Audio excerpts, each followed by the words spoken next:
So here is the graph of y is equals to cos inverse x. y is equals to cos inverse x. ये इसकी principal domain लिखी है, modulus x less than और equal to 1, जैसे कि sine inverse x की होती है, और ये इसकी रेंज लिखी है. This is the range of this function and this is the principal domain. Principal domain बोलूं या फिर रिस्ट्रिक्टेड डोमेन बोल सकते हैं. रिस्ट्रिक्टेड डोमेन जिसके अंदर में ये फंक्शन इन्वर्टिबल है, जिसके अंदर में ये फंक्शन इन्वर्टिबल है.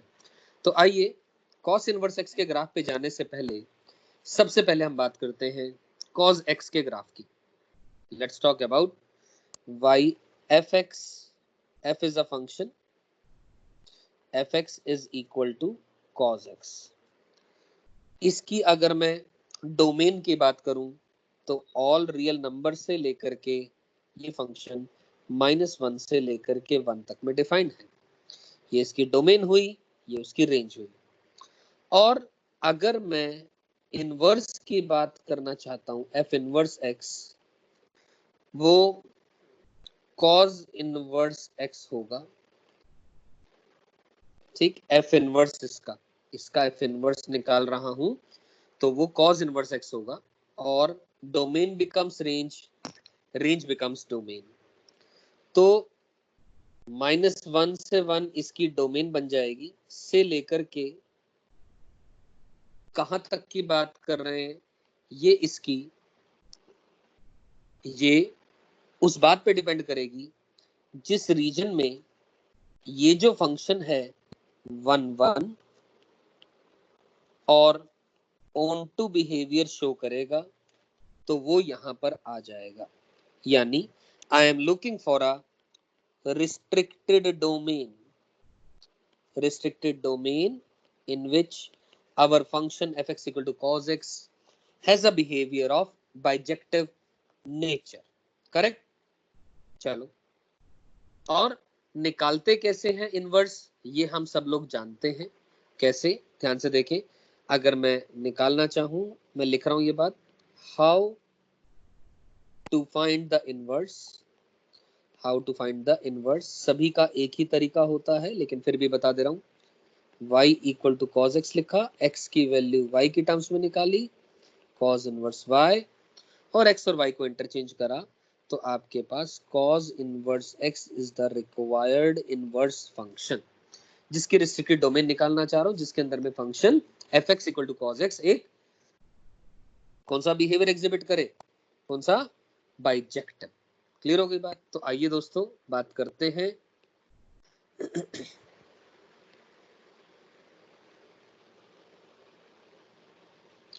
Late me draw the x axis and y axis for you. ठीक है, ठीक. और एक लाइन हम y is equals to x भी बना लेते हैं. ये हमने बना ली y equal to x. This is y equal to x, this is x axis, this is y axis, and ये जो पॉइंट है दिस इज 0,0. सही है बात यहाँ तक. अब cos x की ग्राफ, cos x का ग्राफ हम बनाना चाह रहे हैं. cos x का ग्राफ हम सब लोग जानते हैं, ये nature, this point is 0,1 and इसी तरीके से ग्राफ आगे तक चलता चला जाता है इस तरीके से, और इस लाइन मैक्सिमम यही रेंज रहती है इस फंक्शन की. ठीक. और नीचे अगर मैं बात करूं, ये लाइन -1 रहेगी. Clear. This point is 0,-1 and ये ग्राफ इस तरीके से चलता चला जाता है. और इधर की तरफ भी बात करूंगा तो ये ग्राफ ऐसा आएगा, ये ग्राफ ऐसा चलता चला जाएगा, और इस तरीके से ग्राफ ये, करेक्ट. एंड पीछे तक भी ग्राफ, क्योंकि इसकी डोमेन तो ऑल रियल नंबर है. y equals to cos x के ग्राफ की बात कर रहा हूं अभी मैं. This is I am talking about is cos x का ग्राफ। सही है। तो देखिए दोस्तों, हम जानते हैं ये जो पॉइंट है ये π/2, 0 है। ये जो पॉइंट है this is π, 0, this is 3π/2, 0, this one is minus का π/2, 0, this one is minus का pi, 0 and this one is minus का 3π/2, 0। यहाँ तक सारी बातें अपने को क्लियर हो गई and this one is 0, 0। कोई कंफ्यूजन नहीं है यहाँ तक तो ठीक है। अब हमने कहा, ध्यान से देखें, ये तो एक पीरियोडिक फंक्शन है, 1 1 1 2 का बिहेवियर तो शो नहीं कर रहा। हमने बात करनी है रिस्ट्रिक्टेड डोमेन की और अपनी कन्वेंशंस को ध्यान में रखते हुए जिसके अंदर में फंक्शन इनवर्टिबल नेचर शो कर रहा है। तो देखें ध्यान से दोस्तों कि the region this one, let me highlighted, इस रीजन को बात करूं अगर मैं,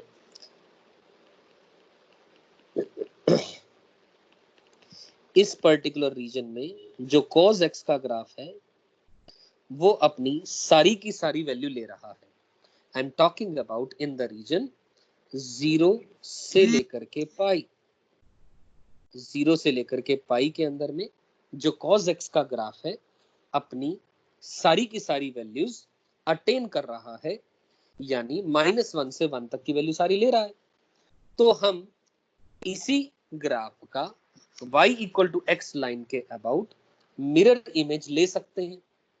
ध्यान से देखें, ये ग्राफ यहाँ पर इसके अंदर में ये cos x का ही तो है, इसी की तो मिरर इमेज ली गई आर्क cos x का ग्राफ लाने के लिए, यानी cos इनवर्स x का ग्राफ लाने के लिए।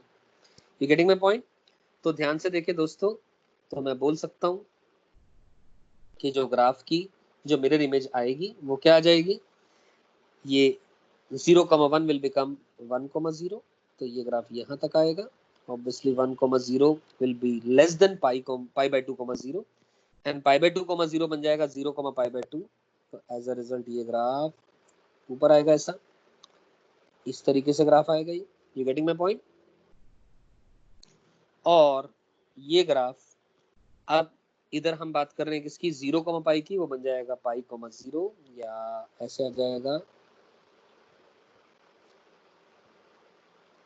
ध्यान से देखें कि ये वैल्यू -1 तक चली जाएगी। Just a minute,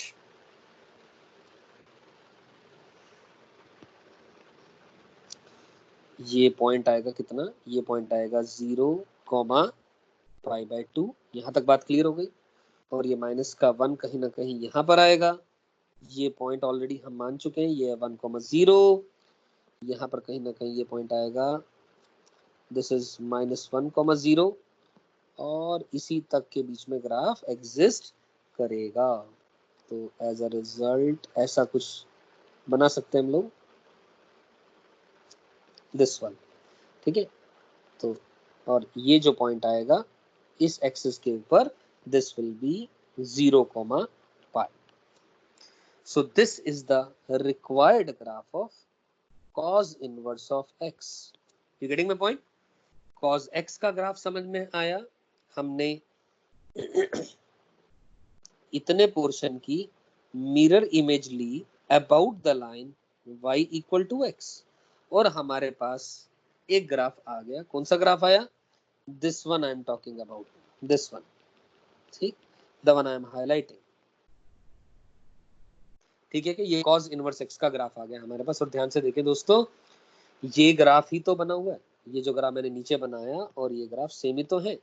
This is nothing but the bold one is the graph of the cos inverse x. Clear? I hope समझ में आ रही है ग्राफ, यहाँ तक ग्राफ को देख करके बातें यहाँ तक की सारी।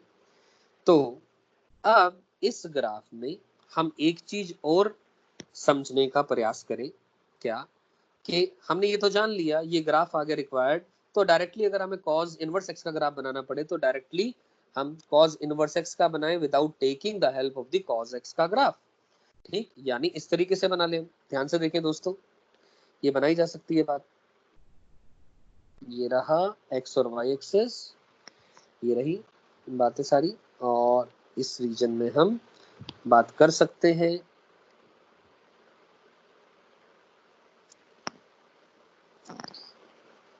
ये ग्राफ आ गया अपने पास, required graph. This one is 1,0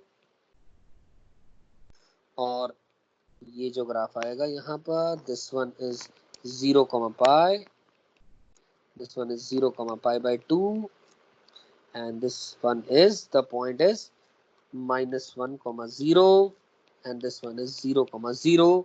This is the graph of cos inverse of x. तो ध्यान से देखें दोस्तों, इसकी जो डोमेन हो गई, डोमेन वो आ गई हमें -1 से लेकर के 1, और जो रेंज आ गई इस फंक्शन की वो क्या आ गई, 0 से लेकर के पाई। ठीक, तो 0 से pi will be the domain of fx यानी cos x, जिस रीजन के अंदर में फंक्शन इन्वर्टेबल यानी 1112 का बिहेवियर शो कर रहा है। यहां तक बात क्लियर हुई? तो अगर, तो ध्यान से देखें दोस्तों, इस ग्राफ को देख करके मैं बोलूं तो ये जो ग्राफ है, this is a decreasing graph, decreasing function. Decreasing कैसे? ध्यान से देखें, कॉज इनवर्स ऑफ -1 निकालूं तो वैल्यू आ रही है पाई, -1 पर वैल्यू क्या आ रही है, ये आ रही है पाई।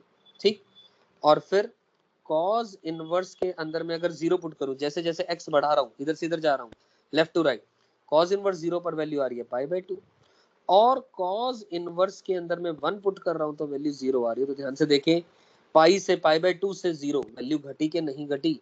सो this is a decreasing function. मेरी बात समझ में आती है सभी को? तो डिक्रीजिंग ग्राफ हो रहा है ये, और यहां तक बातें सारी आई एम श्योर ये क्लियर हो जाती है। तो जैसे कि साइन इनवर्स एक्स में भी हमने कुछ प्रॉपर्टीज की बातें करी थी, उसी प्रकार से हमने कॉज इनवर्स के अंदर में भी कर ली है। और ध्यान से देखें दोस्तों, क्या ये ग्राफ थर्ड क्वाड्रेंट में कुछ आया इसका हिस्सा? थर्ड क्वाड्रेंट, इस रीजन में ग्राफ बना। थर्ड क्वाड्रेंट का मतलब होता है क्या, पाई से लेकर के 3 पाई/2 में इसका कुछ भी आया, क्लॉकवाइज या एंटी क्लॉकवाइज? तो एंटी क्लॉकवाइज की बात करी, और क्लॉकवाइज की मैं बात करूंगा तो माइनस का पाई से लेकर के माइनस का पाई/2, माइनस का पाई से लेकर के माइनस पाई/2, इस रीजन में भी ये ग्राफ एग्जिस्ट नहीं करता। तो the graph only is in, अब एक चीज और यहाँ ध्यान देने की है कि cos इनवर्स x के अंदर में अगर मैं इनपुट पॉजिटिव डालता हूं तो क्या हो रहा है, इनपुट 0 डाल रहा हूं तो क्या हो रहा है, इनपुट नेगेटिव डाल रहा हूं तो क्या हो रहा है। इनपुट अगर पॉजिटिव है तो जो आंसर आ रहा है, इनपुट पॉजिटिव यहां से लेकर के यहां तक है, इस पर्टिकुलर रीजन में पॉजिटिव आ रहा है, ठीक है ना, पॉजिटिव है, तो answer lies in the first quadrant, answer lies in the first quadrant. Input अगर 0 है तो वैल्यू इज पाई/2, इनपुट अगर नेगेटिव है तो आंसर लाइज इन, इनपुट अगर नेगेटिव है तो मतलब ये रहा, तो कहां से कहां तक आंसर आ रहा है, पाई/2 से लेकर के पाई, पाई/2 से लेकर के पाई, यानी सेकेंड क्वाड्रेंट का आउटपुट आ रहा है। I am talking about here about the output and this is the input. I am sure this point is perfectly clear to all of you. And if I ask all of you now, एक simple सा question पूछूं कि cos inverse of 2x - 1 define करना है, इसको define करना है, और for what value of x, for what value और interval the function is defined, the above function is defined. ठीक है, तो सवाल है, हम जानते हैं cos इनवर्स के अंदर में जो इनपुट है, जो cos इनवर्स के अंदर में जो इनपुट है वो कौन है, 2x - 1, उसका modulus less than equal to 1 है, या दूसरी भाषा में बोलूं 2x - 1 less than equal to 1 but greater than equal to -1, यानी x की value less than equal to 2/2 1 and greater than equal to -1 answer कटा ये 0, तो 0 से लेकर के 1 के बीच में, यानी this is the required answer to this question. और अगर एक मैं पूछूं cos इनवर्स ऑफ, अगर मैं ऐसा पूछूं 2, क्या ये डिफाइंड है, आंसर है नॉट डिफाइंड, आंसर है नॉट डिफाइंड, क्योंकि cos इनवर्स के अंदर में ज्यादा से ज्यादा वैल्यू 1 जाएगी, यानी -1 से लेकर के 1 के बीच में ही वैल्यू या इनपुट इसके अंदर में अलाउड है। यहां तक मेरी बात समझ में आती है सभी को? क्लियर? तो this is the graph of cos inverse x। I am sure 100% सब बच्चे को क्लियर